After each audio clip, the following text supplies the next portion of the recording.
दोस्तों, इस फिल्म का नाम है सेरेनिटी, जो साल 2019 में रिलीज हुई थी।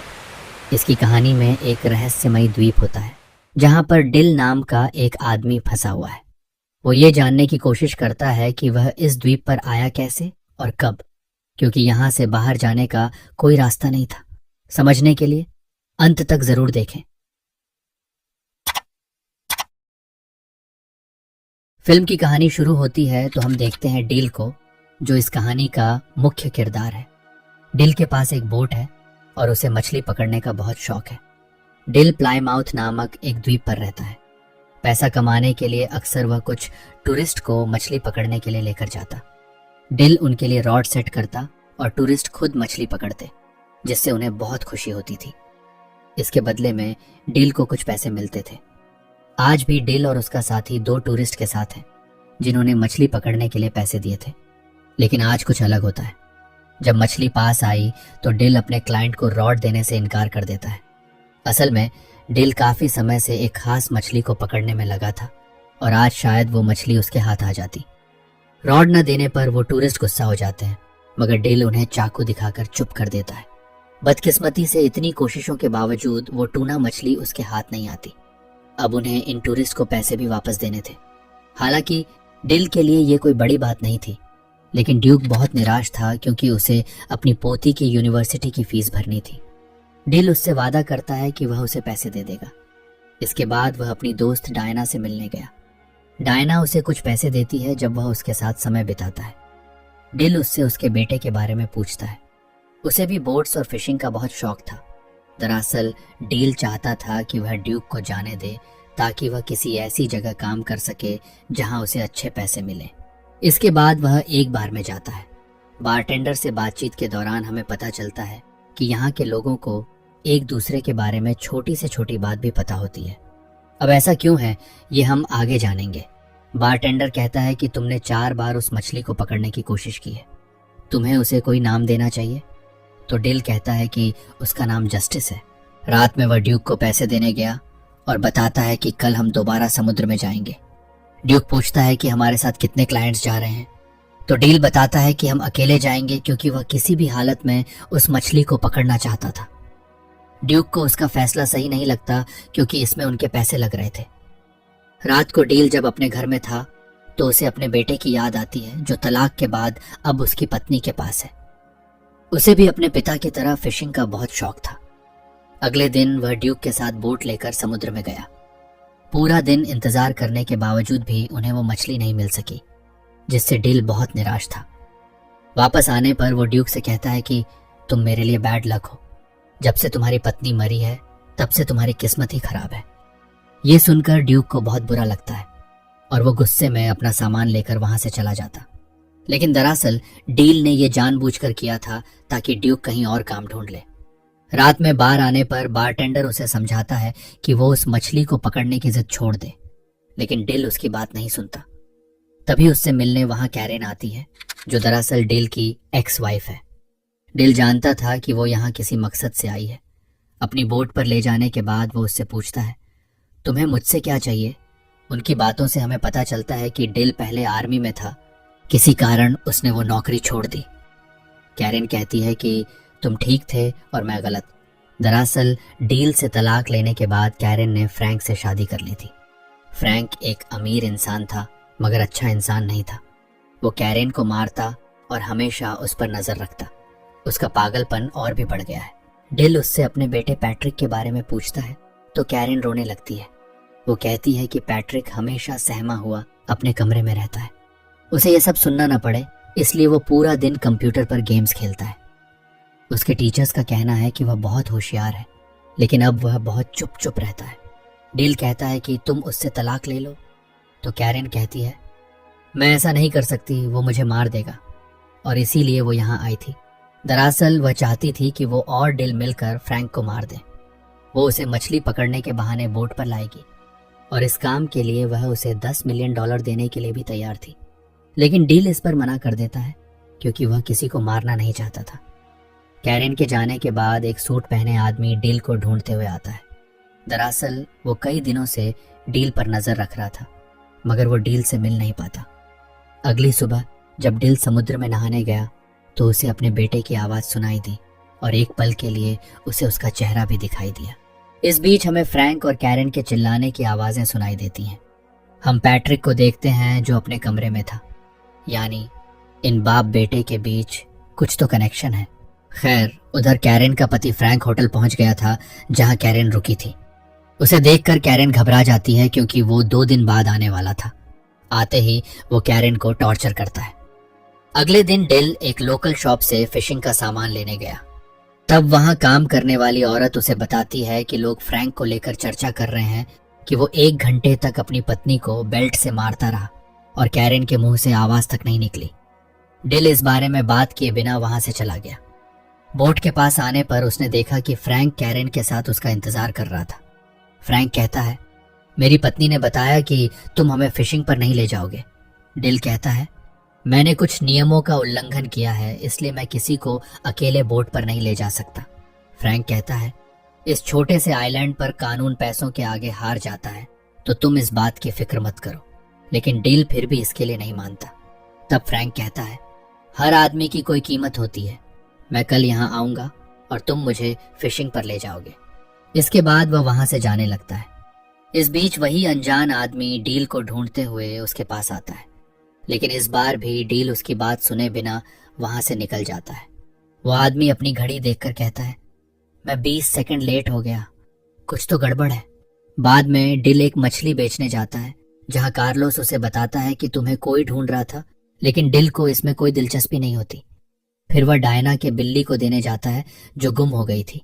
डायना कहती है, मैंने सुना कि कैरन ने तुमसे मदद मांगी थी। तुम एक अच्छे इंसान हो, मुझे लगता है कि तुम्हें उसकी मदद करनी चाहिए। वहां से निकलने के बाद ड्यूक उससे मिलने आया। वह कहता है, फ्रैंक तुम्हें सिर्फ एक टूर के लिए $10,000 देने वाला है। मुझे अपनी पोती की फीस देनी है, तुम्हें उसकी ऑफर मान लेनी चाहिए। डिल कहता है, मैं तुम्हारी बात क्यों मानूं? तो ड्यूक कहता है, मैं जानता हूं तुम ये सब क्यों कर रहे थे, लेकिन मुझे तुम्हारी रहम की जरूरत नहीं, मुझे तुम्हारी मदद चाहिए। अब ड्यूक की मदद करने के लिए डिल मान जाता है। बाद में कैरन फिर से डिल से मिलने आती है। डिल कहता है, मैं उसे सिर्फ फिशिंग पर ले जाऊंगा, मैं उसे मारने वाला नहीं हूं। तो कैरन कहती है, वो मुझे और पैट्रिक को मार देगा। मैं जानती हूं कि तुम उससे बात करते हो, वो अपने कंप्यूटर से तुम्हें सुन सकता है, तुम दोनों एक दूसरे से जुड़े हुए हो। डिल उसकी बात का कोई जवाब नहीं देता। खैर, बाद में जब वह और ड्यूक समुद्र में होते हैं तो डिल अपने दिल की बात कह देता है कि उसे यहाँ कुछ गड़बड़ लग रही है। फिशिंग के दौरान डिल फ्रैंक से पूछता है कि क्या उसके बच्चे हैं। तो फ्रैंक कहता है, मेरा एक सौतेला बेटा है, मैंने उससे दोस्ती करने की बहुत कोशिश की, लेकिन वो पूरा दिन अपने कंप्यूटर पर लगा रहता है। उसके मैथ्स टीचर कहते हैं कि वो जीनियस है, लेकिन वो पूरा दिन एक बेकार से गेम में लगा रहता है जिसमें एक आदमी पूरा दिन फिशिंग करता है। वो मुझे पसंद नहीं करता। डिल पूछता है, वो तुमसे इतनी नफरत क्यों करता है? तो फ्रैंक कहता है, मैं नहीं जानता, लेकिन एक दिन मैं उसे ही मार दूंगा।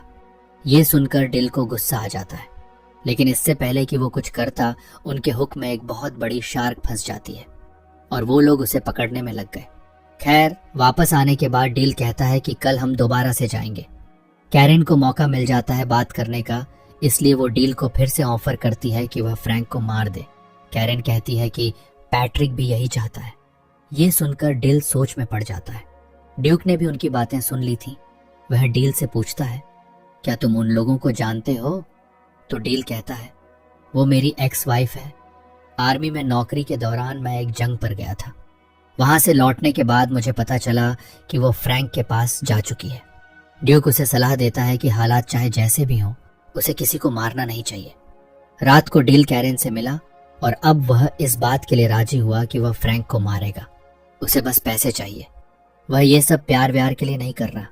जब डिल घर आया तो वही अनजान आदमी उससे मिलने आया था जिसे हमने फिल्म में कई बार देखा। खैर, वह एक डिवाइस लेकर आया था जिससे डिल उस ट्यूना मछली को पकड़ सकता है जिसे पकड़ने का सपना डिल बहुत समय से देख रहा है। और ये डिवाइस वह आदमी डील को मुफ्त में देने वाला था। उस आदमी के मुंह से निकल जाता है कि यही खेल का नियम है और मैं ही नियम हूं। यह सुनकर डिल को अजीब लगता है और उस आदमी पर शक भी होता है, इसलिए वह उसे धमकाता है और पूछता है कि बता तुम कौन हो। तब वह आदमी, जिसका नाम रीड है, बताता है कि असल में ये सब असली नहीं है, ये बस एक खेल है, और खेल का नियम है कि यहाँ कोई मरेगा नहीं। तुम एक कैरेक्टर हो और तुम्हें उस ट्यूना मछली को पकड़ना है।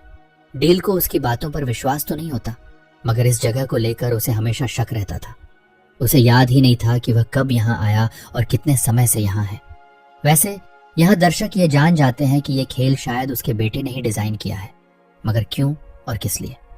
रीड का कहना था कि पिछले कुछ दिनों से गेम में गड़बड़ है, यानी जिसने ये गेम बनाया है शायद वह चाहता है कि अब तुम उस आदमी फ्रैंक को मारो। मगर मेरे नियमों के मुताबिक इस द्वीप पर किसी को भी मारना मना है, इसलिए मैं तुम्हें नियम बताने आया हूँ। और मुझे खुद भी नहीं पता कि जिसने ये गेम बनाया है वह नियम क्यों बदल रहा है। डील को उसकी बात बकवास लगती है।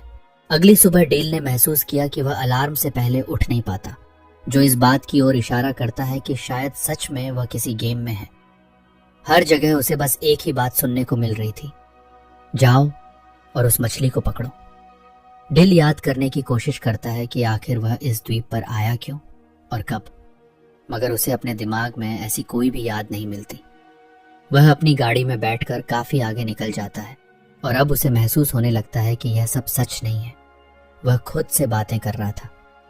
तभी उससे मिलने डायना का बेटा सैमसन आता है। वह कहता है, आपको किसी की जरूरत थी, क्या मैं आपके साथ काम कर सकता हूँ? इस पर डील हंसने लगता है और कहता है, जब मैंने तुम्हें इस गेम से मांगा था तब तुम मुझे नहीं मिले, और अब ये गेम मुझे सब कुछ दे रहा है। डील वहां से चला गया। अपना शक दूर करने के लिए वह स्टोर के मालिक से कुछ सवाल पूछने लगा, मगर वह हमेशा बात को बदल देता है। फिर डिल फोन करके ये पता करने की कोशिश करता है कि रीड असली है या नहीं। उसे जवाब मिला कि रीड असली है। सबसे तंग आकर डिल बार में गया ताकि वह ड्रिंक कर सके, लेकिन बारटेंडर भी उसे वही बात कहता है। वह कहता है, क्या आज तुम फिशिंग करने नहीं जा रहे? तुम्हें काम पर जाना चाहिए। टूरिस्ट्स को मत लेकर जाना, वे हमेशा तंग करते हैं। यानी गेम के नियम उसे फ्रैंक को न मारने के लिए कह रहे थे, लेकिन पैट्रिक के दिमाग में कुछ और ही चल रहा था। दूसरी तरफ दिखाया जाता है कि जब कैरेन की आंख खुली तो उसने फ्रैंक को बाथरूम में घायल पाया। पिछले रात 6 लोगों ने उसे मारा था। दरअसल यह काम ड्यूक का था। उसने ही फ्रैंक को मारने के लिए कुछ लोगों को पैसे दिए थे ताकि वह आज बोट पर ना आ सके। ड्यूक डील से कहता है, मैंने तुम्हारे लिए जो सही लगा मैंने वही किया। इस बात से डील को बहुत गुस्सा आता है। जख्मी होने के बावजूद कैरेन फ्रैंक को मना लेती है कि वह फिशिंग पर जाए। डिल समुद्र के किनारे निराश बैठा था। तभी रीड उसके पास आता है। डिल कहता है, मुझे कुछ भी समझ नहीं आ रहा कि मैं यहाँ क्यों हूँ। मेरी जिंदगी का मकसद क्या है? क्या मैं पागल हो चुका हूँ? रीड कहता है, इस बारे में तो मैं भी कुछ नहीं जानता, लेकिन मैं ये जानता हूँ कि यहाँ हो क्या रहा है। हम सब किसी का सपना है और हमारे बारे में सिर्फ वही जानता है जिसने हमें बनाया है, और शायद तुम जानते हो कि वो कौन है। तो डिल कहता है, हाँ, वो एक छोटा बच्चा है जो एक अंधेरे कमरे में बैठकर हमें देख रहा है। उसका सौतेला बाप उसकी माँ को मारता रहता है। शायद इसी वजह से उसने ये गेम बनाया है, इस उम्मीद में कि शायद एक दिन वह अपने असली पिता को वापस ला सके और अपने सौतेले बाप को सबक सिखा सके। वो चाहता है कि मैं उसे इंसाफ दिलाऊं, इसीलिए मैं आज फ्रैंक को मारूंगा, चाहे कुछ भी हो जाए। इस पर रीड कहता है, अगर तुम यही चाहते हो तो मैं गेम के नियम तोड़ दूंगा। अगर हमारा निर्माता यही चाहता है तो तुम्हें ऐसा ही करना चाहिए। कैरेन फ्रैंक को बोट पर ले आती है। इस पर डिल भागकर अपनी बोट की तरफ जाता है। दरअसल पैट्रिक ने एक ऐसा गेम बनाया था जिसमें वह अपने पिता के साथ समय बिता सके, लेकिन जैसे जैसे उसके सौतेले बाप का टॉर्चर बढ़ता गया, पैट्रिक के दिल में उसे मारने की आग भी बढ़ती गई। पैट्रिक बस यही चाहता था कि उसे कोई संकेत मिले कि फ्रैंक को मारना गलत नहीं है। इसलिए उसने गेम में डील को सोचने की इजाजत दी ताकि डिल अपने दिल की सुने, और जो भी उसका फैसला हो पैट्रिक भी वही करेगा। यही वजह थी कि गेम उसे बार बार याद दिला रहा था कि उसे बस मछली को पकड़ना है, लेकिन डिल की सोच बदलने लगी थी। खैर, डिल बोट के पास पहुंचता है जहां फ्रैंक और कैरेन पहले से ही मौजूद थे। डिल फ्रैंक को समुद्र में ले जाता है। फ्रैंक की हालत पहले से ही बहुत खराब थी और कैरेन ने उसे नशे में भी रखा था। तभी उन्हें पता चलता है कि बोट पर सैमसन भी है जो उनके प्लान को बिगाड़ सकता था।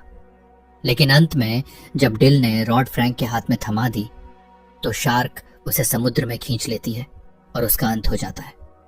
असल दुनिया में पैट्रिक यानी डील का बेटा अपने सौतेले पिता फ्रैंक को सच में मार देता है और हम समझ पाते हैं कि डील की असली लड़ाई तो मौत के साथ ही खत्म हो चुकी थी। गेम में जो है वो तो बस पैट्रिक के ख्याल है। खैर, इस कत्ल के बाद पैट्रिक को मानसिक अस्पताल में रखा जाता है। गेम में हम देखते हैं कि कैरन डील को अलविदा कहती है, लेकिन डील में उसने पैट्रिक को अपनाने की शर्त रखी थी। डील जानता था कि वह बस एक गेम है। तब कैरन रोते हुए कहती है, कभी ना कभी तुम मुझसे जरूर मिलोगे।